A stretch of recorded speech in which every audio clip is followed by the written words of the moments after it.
Good morning बच्चों। आज इतिहास की कक्षा में आप सबका स्वागत है। हम लोग इतिहास के अंतर्गत इस्लाम का उदय एवं विस्तार के बारे में पढ़ रहे थे। तो आज उसी के अंतर्गत अरब में इस्लाम का उदय हम लोग पढ़ेंगे। देखिए, जो टॉपिक पढ़े थे उसी से 3-4 क्वेश्चन छोटे छोटे आप मुझे समझ में आ रहा है, वो मैं आपको बता रही हूँ। जैसे इसमें था कि इस्लाम का उदय कहाँ हुआ था, यह अति लघु प्रश्न में आपको पूछा जा सकता है। ये टॉपिक जो आप पढ़ चुके हैं उसी से है।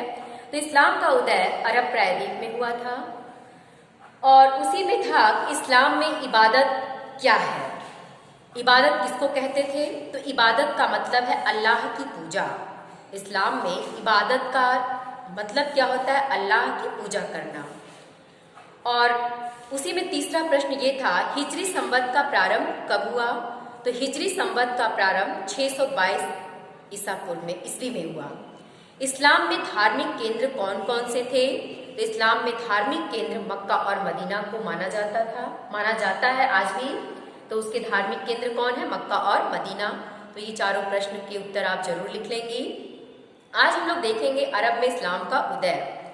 तो अरब में 6ठी शताब्दी में अरब सांस्कृतिक अधिकांश अरब प्रायद्वीप जो था दक्षिणी सीरिया और मेसोपोटामिया के क्षेत्रों तक सीमित था। तो अरब में समुदाय और राजनीति। तो अरब लोग कबीलों में विभक्त थे। जो अरबी लोग थे वो किसमें विभक्त थे, कबीलों में बटे हुए थे। और प्रत्येक कबीले का नेता एक शेख होता था।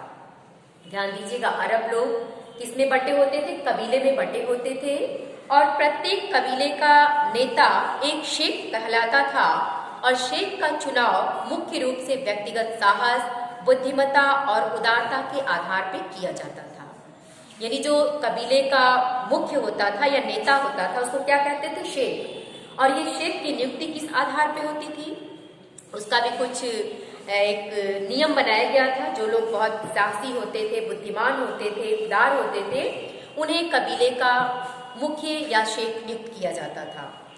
और प्रत्येक कबीले के अपने देवी देवता होते थे जिनकी बूतों के रूप में मस्जिदों में पूजा की जाती थी। बूते को सनम भी कहते हैं। तो हर कबीले का अपना एक देवी देवता हुआ करता था जिसकी पूजा ये लोग मस्जिदों में किया करते थे। और अधिकतर अरबी कबीले खानाबदोश अर्थात घुमंतू होते थे। खानाबदोश किसको कहते हैं, घुमंतू, जो आज यहाँ कल कहीं अपना जीवन यापन घूम घूम के निर्वाह करते हैं।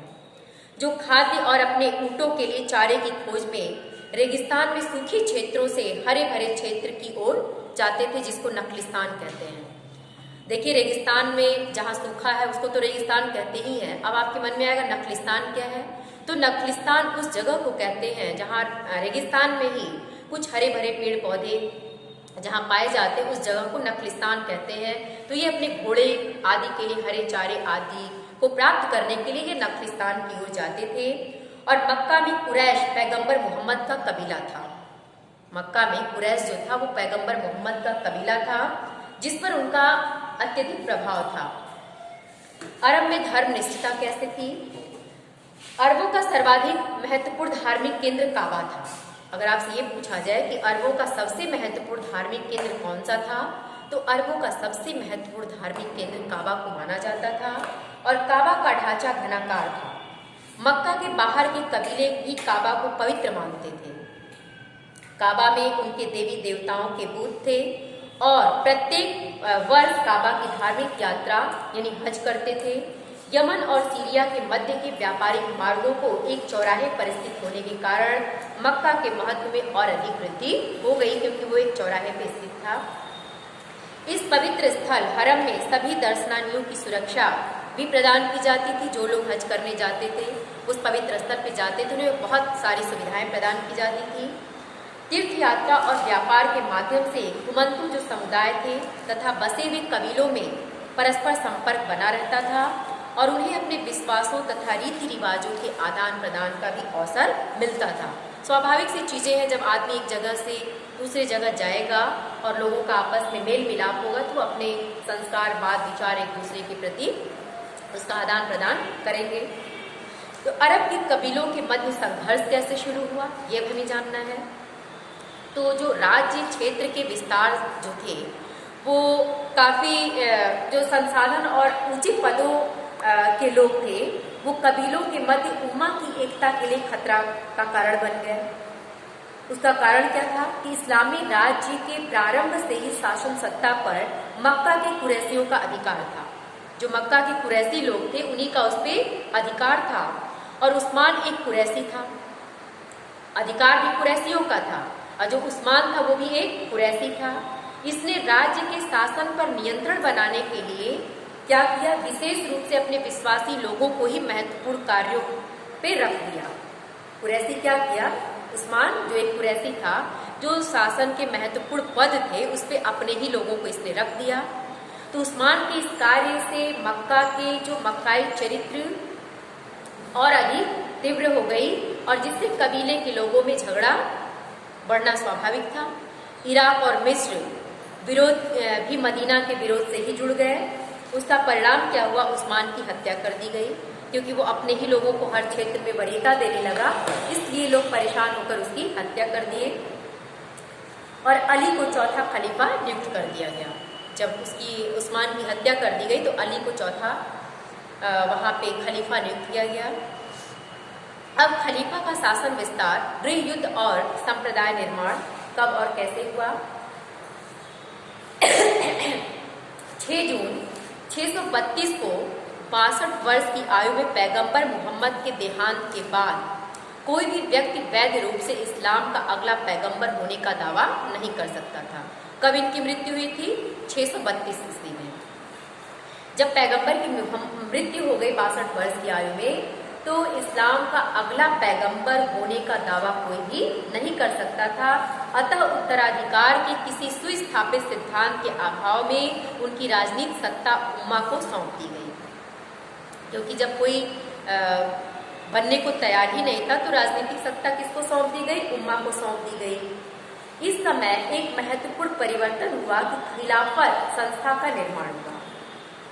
जब उम्मा को सत्ता सौंप दी गई, उसी के बाद एक खिलाफत संस्था का निर्माण हुआ। इस संस्था के निर्माण में समुदाय का नेता पैगंबर का प्रतिनिधि बन गया। जो समुदाय का प्रमुख नेता था वो क्या बन गया, पैगंबर का प्रतिनिधि, जिसको खलीफा कहते थे। इसके 2 उद्देश्य थे। पहला, राज्य के लिए संसाधन एकत्रित करना। जो खलीफा था, उस खलीफा के 2 महत्वपूर्ण कार्य थे। एक, राज्य के लिए संसाधन एकत्रित करना। दूसरा, कबीले जिनसे मिलकर उम्मा का गठन हुआ था उन पर नियंत्रण स्थापित करना। क्या क्या चीजें थी, राज्य के लिए संसाधन एकत्रित करना और कबीले जिनसे मिलकर उम्मा का गठन हुआ उन पर नियंत्रण स्थापित करना। पहले 4 खलीफे कौन थे? पहले 4 खलीफाओं में अबू बकर, उमर, उस्मान और अली ने पैगंबर के साथ अपने गहरे संबंधों के आधार पर अपनी शक्तियों का औचित्य स्थापित किया। इन खलीफाओं ने पैगंबर मोहम्मद के मार्गों का अनुसरण करते हुए उनके कार्यों को और आगे बढ़ाया। जो ये 4 खलीफा नियुक्त हुए थे, ये 4 खलीफा पैगंबर मोहम्मद के द्वारा जो बनाए गए सिद्धांत थे या उनके द्वारा दी गई जो शिक्षाएं थी, उनकी शिक्षाएं और उनके सिद्धांत और उनके मार्गों का अनुसरण करते हुए और उसे आगे बढ़ाए ये लोग। इन 4 खलीफाओं के बारे में पहला, जैसे अबू बकर था, ये 632 से 634 ईस्वी तक ये अबू बकर पहले खलीफा थे। उन 4 खलीफाओं में मोहम्मद के बाद जो 4 खलीफा बनाए गए थे उनमें पहला कौन था? अबू बकर, जो 632 से 634 ईस्वी तक था।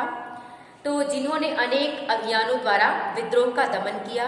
जो भी विद्रोह हो रहे थे समाज में, उसका इन्होंने दमन किया। कौन? अबू बकर। दूसरे थे उमर, जो 634 से 644 तक थे।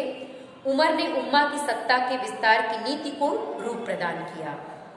खलीफा यह जानते थे कि उम्मा को व्यापार और करों से प्राप्त होने वाली आय शासन चलाने के लिए पर्याप्त नहीं है। यानी जो कर के रूप में जो चीजें मिलती थी उससे शासन व्यवस्था सही रूप से नहीं उतने से चल सकती है। इस आवश्यकता की पूर्ति विभिन्न अभियानों के रूप में लूट की भारी धनराशि से की जा सकती है। यानी लूट के द्वारा जो ज्यादा धनराशि मिलती है, उस लूट की धनराशि से ही इसकी पूर्ति की जा सकती है। इसके लिए खलीफा और उनके सेनापतियों द्वारा पश्चिम में बाइजेंटाइन साम्राज्य और पूर्वी में ससानी साम्राज्य को जीतने के लिए कबीलों को संगठित कर शक्ति बढ़ाने का प्रयास किया गया। इन्होंने शक्ति को बटोर कर इन क्षेत्रों को जीतने का प्रयास किया, जिनका नाम अभी बताया गया है। इस समय बाइजेंटाइन और ससानी साम्राज्य सर्वाधिक शक्तिशाली थे। इनके पास विशाल क्षेत्रों के साथ साथ पर्याप्त संसाधन भी थे। इन संसाधनों का उपयोग वे राजनीतिक और वाणिज्य के हितों की रक्षा के लिए करते थे। बाइजेंटाइन साम्राज्य ईसाई धर्म और ससानी समाज ईरान के प्राचीन धर्म जरूसस धर्म को संरक्षण प्रदान करता था। अरबों के द्वारा इन साम्राज्यों पर आक्रमण, धार्मिक संघर्ष और अभिजात वर्गों के विरोध के कारण इनकी शक्तियों में कमी आने लगी।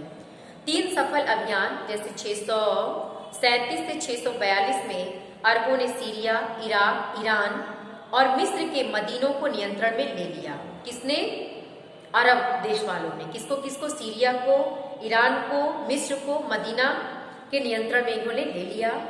धार्मिक जोश, सामरिक नीति और कमजोर विरोधियों ने अरबों की सफलता में योगदान दिया। मध्य एशिया तक राज्य के विस्तार हेतु उस्मान द्वारा कई अभियान चलाए गए और वर्तमान में मुस्लिम जो शासित नील और आक्सस के विशाल क्षेत्रों पर अरब इस्लामी राज्य का नियंत्रण पैगंबर की मृत्यु के 1 दशक के अंदर ही हो गया।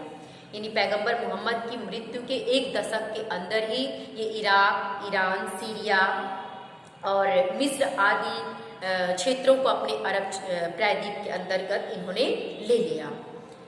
किसने? उस्मान ने। यानी इनके प्रयासों से, क्योंकि ये जानते थे कि केवल इतने से ही शासन व्यवस्था बहुत अच्छे से नहीं चल सकती है, तो हमें कुछ दूसरे क्षेत्रों पे आक्रमण करके उनसे धन संसाधन आदि एकत्र करना होगा, जिससे हमारी व्यवस्था और भी अच्छी व्यवस्थित रूप से संचालित की जा सके।